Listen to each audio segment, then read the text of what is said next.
Hi, welcome to another episode of Beyond Chronic Disease. I'm your host, Wendy. How are you today?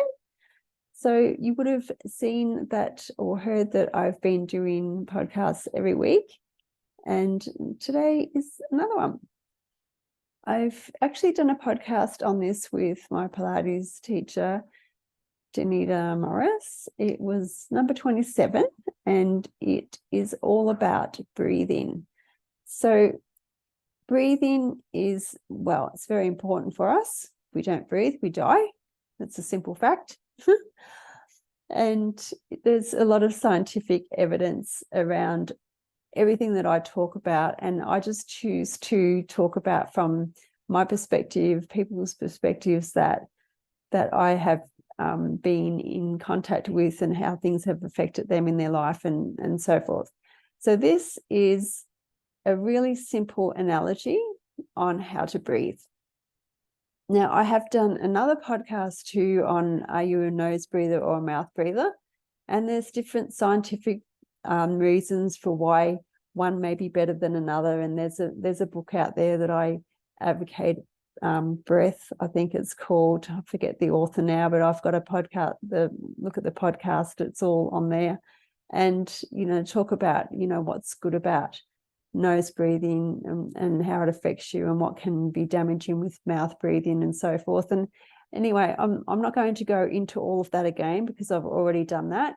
But my purpose of today's podcast about the breathing is to show you how, talk to you how it can affect your body and how it feels in your body, more importantly. I'm all about how things feel. So when I water ski and I get sinus, I think I have a bit of an allergy sometimes to the water and so forth. I can't breathe through my nose. So it sort of impacts me in the fact that I have to wear nose tape for starters because of some of the things that I do. The water goes up my nose. It's not pleasant. And doesn't stop the sinus at all, but it just stops that influx of water. But when I have the blocked nose and the nose tape on, it really limits me in my breath. I run out of breath very, very quickly. I know you can't breathe underwater, but it's just this thing that I can't even blow a breath out my nose or anything. So it really impacts me when I cannot breathe through my nose. Now, when I do breathe through my nose, I feel that the influx and the deep breathing that I get through my nose to go all, when I breathe, all the way into my tummy, it just feels like it gives my body life. Now, some of you may only breathe into your chest cavity. This is often termed as shallow breathing. Sometimes we will shallow breathe when we have a panic attack or, we have suffering from anxiety or other breathing difficulties, and it doesn't feel good for me. And I don't believe it probably feels good for you either. So the difference with just breathing into your chest and breathing all the way through into your tummy is, well, we get oxygen from it. Anyway, but the thing is that you just feel like your body is more alive. So give it a go. Instead of breathing just, in and out, you don't put any emphasis on it at all.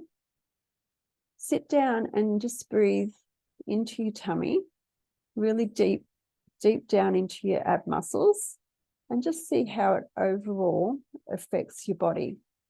Now, this sort of breathing, because you're breathing in deep and slow, it automatically is slow. So it tends to slow your heart rate down, for starters. And when, if you are suffering a panic attack, and you can actually just take a moment to take a deep breath into your tummy, you will notice a significant change quite quickly in your body. Now, I do this breathing. I breathe a lot into different parts of my body. When well, for instance, I'm sure you would have heard that I had a fractured rib recently. So I breathe into my rib area where that rib is. I just strongly believe that helps my body. It helps all the muscles around that fractured rib to work, so that, you know, they're still working and supporting that fracture. And that is how I deal with a lot of injuries or anything that comes into my body. I breathe into that. Now, you may not be at this stage in, you know, knowing your body that I do. I know I've spoken a lot about knowing your body and how it's an instrumental player in being able to get wellness, create wellness in your body by knowing it. That was a bit weird. And so this is one thing that I do. I breathe into my body. Now, if you go back to, I believe it's on number 27, where we go through breathing into the left side of our lung, the right side of our lung, how you can do this separately.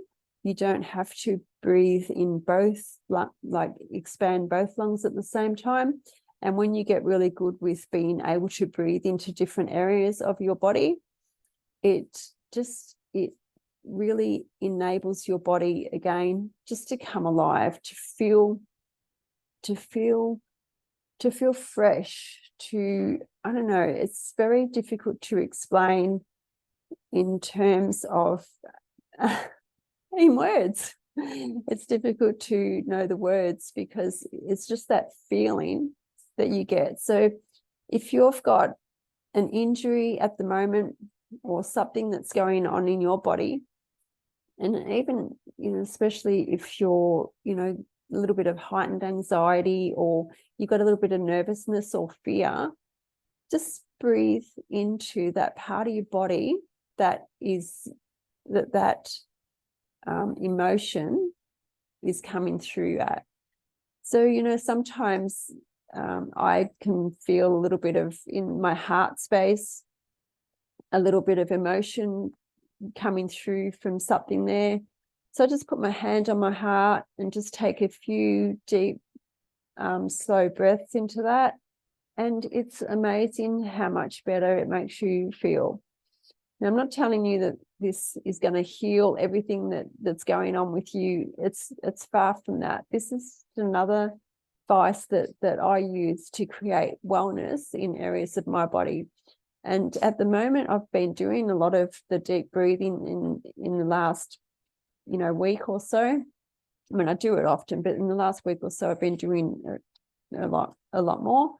And at the moment, I just feel invigorated in my body. It just feels amazing. And breathing into that, the left side, where the left lung, where my rib was fractured, it's just felt like it's made an immense change in how that side of my body's going. So take a look at breathing in deep and long, not to pass out. You don't want to take too long to breathe in. And then when you do breathe out, and do it through your nose. So your nose has got the, you know, without going into all the science, but your nose got those tiny little hairs that, you know, get rid of all the dust and crap that you don't want to go into your lungs.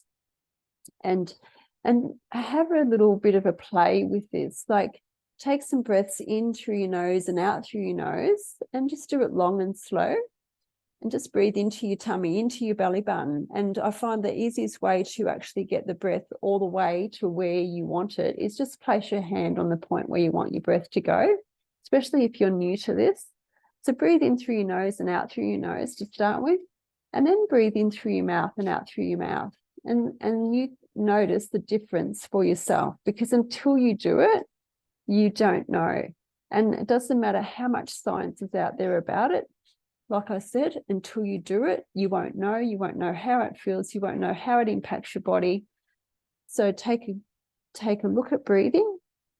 It really is a game changer to your body, and without your breath, you've got no life. So this is a fun little exercise. Like I said, breathe in through your nose, out through your nose. Do that a few times.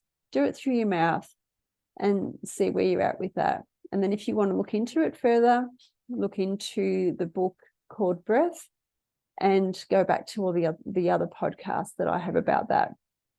So thanks for listening. I hope that's been a contribution, and I'll see you next week. Bye.